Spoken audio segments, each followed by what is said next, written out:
J'aimerais connaître ton avis sur un projet que j'ai commencé. Tu te souviens peut-être que il y a peut-être un an, j'ai parlé que je développais une application, puis j'ai un peu laissé ça de côté pour des raisons un peu techniques sur les technologies que j'utilisais. Et la semaine dernière, j'ai repris le projet. Et j'aimerais que toi, en tant que personne qui me suit sur cette chaîne et qui comprend un petit peu ma philosophie autour des langues et peut-être qui la partage, j'aimerais que tu me donnes ton avis sur cette application, si tu comprends le concept, comment ça marche et si ça te plaît. Parce que j'aimerais en fait construire cette application pour voir où ça mène, parce que ça fait des années que je me dis que le monde a besoin de cette appli. Je te montre tout de suite à quoi elle ressemble et à quoi ça sert. Alors, avant de t'expliquer vraiment en quoi consiste l'application, j'aimerais revenir sur un concept hyper important quand on apprend les langues et qu'on veut optimiser sa mémoire. Pour moi, apprendre une langue, c'est surtout un exercice de mémorisation, c'est un exercice de répétition.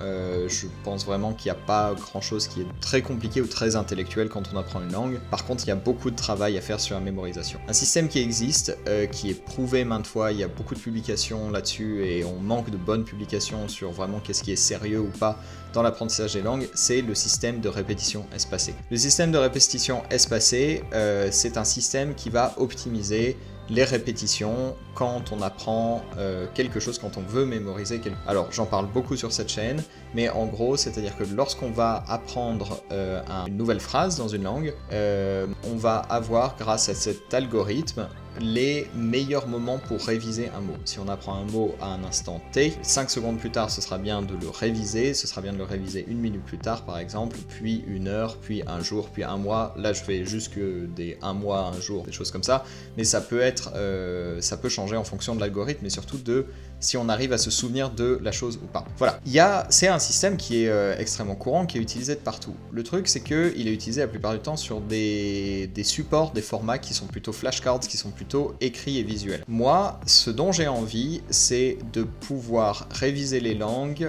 sans utiliser mes mains, juste en parlant et en marchant où je veux, quand je veux. J'ai déjà fait quelque chose de cet ordre-là, et donc j'ai décidé de créer mon application. Alors là, ça ressemble à rien, c'est absolument moche, c'est vraiment une preuve de concept, surtout au niveau technique, pour moi, de faire un truc qui marche. Alors comment ça marche ? Alors c'est très laid pour l'instant, mais si je continue à bosser sur l'application, vous pourrez me donner du feedback bien sûr sur le design, rien n'est fait donc tout est à faire. On va créer une leçon, par exemple, si on apprend, je sais pas, on va apprendre quelle langue aujourd'hui ? On va apprendre l'allemand. Alors je vais rajouter quelques phrases ici du français vers l'allemand juste pour les utiliser dans l'application. Donc je vais écrire par exemple des phrases que j'utiliserai pour me présenter. Ok, donc j'ai quelques phrases et du coup j'ai envie d'apprendre ces phrases. Donc je vais les mettre dans l'application. Là pour l'instant le système pour ajouter des phrases dans l'application n'est pas super propre puisque je mets un point virgule entre les choses, mais après je ferai un petit formulaire, quelque chose de beaucoup plus élégant et design. Je me suis pas focalisé là-dessus cette semaine parce que je voulais vraiment que ça marche au niveau technique.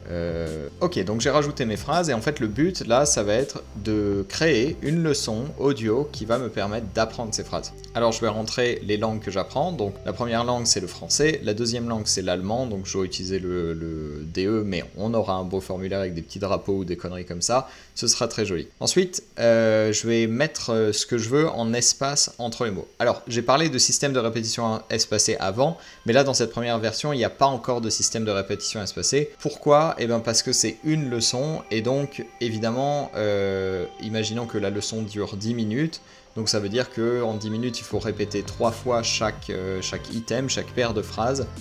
Donc en fait, c'est juste qu'elles vont être toutes répétées 3 fois. Donc il n'y a pas vraiment besoin de système de répétition espacée. Par contre, à l'avenir, j'aimerais un système qui permette que toi, quand tu utilises l'application, tu sélectionnes, au lieu de créer tes phrases, les phrases que tu veux apprendre. Et chaque jour, par exemple, tu as une leçon qui est générée, que tu peux pratiquer.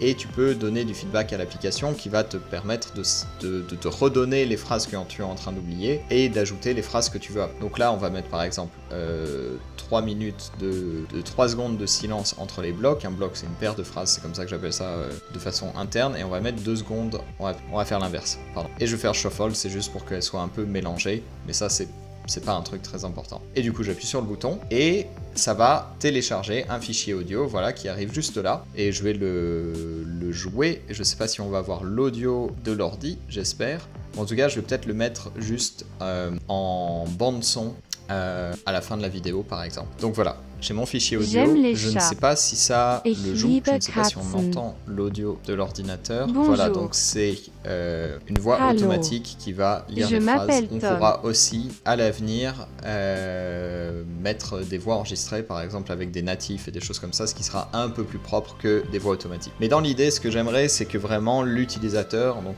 les personnes qui utilisent cette application, je ne sais pas pourquoi j'éclaire ce point, puissent ajouter très facilement des phrases et même trouver des traductions faciles. Parce que une chose dans laquelle je crois très fortement, c'est que il faut que nous, quand on veut apprendre une langue, il faut être le plus autonome possible, c'est-à-dire avoir accès à des ressources et des outils, mais pas nécessairement de se forcer à suivre des plans de leçons ou d'applications, parce qu'en fait, je veux dire quelque chose d'un peu évident, mais chaque personne est extrêmement différente dans ses objectifs par rapport aux langues, et ça n'a pas de sens de vouloir utiliser la même chose tous. Donc c'est très important de réfléchir sur de quels mots on a besoin. Par exemple, si je m'appelais Jean-Marc, que j'étais belge et que j'aimais les chiens, et ben cette leçon, elle marcherait pas.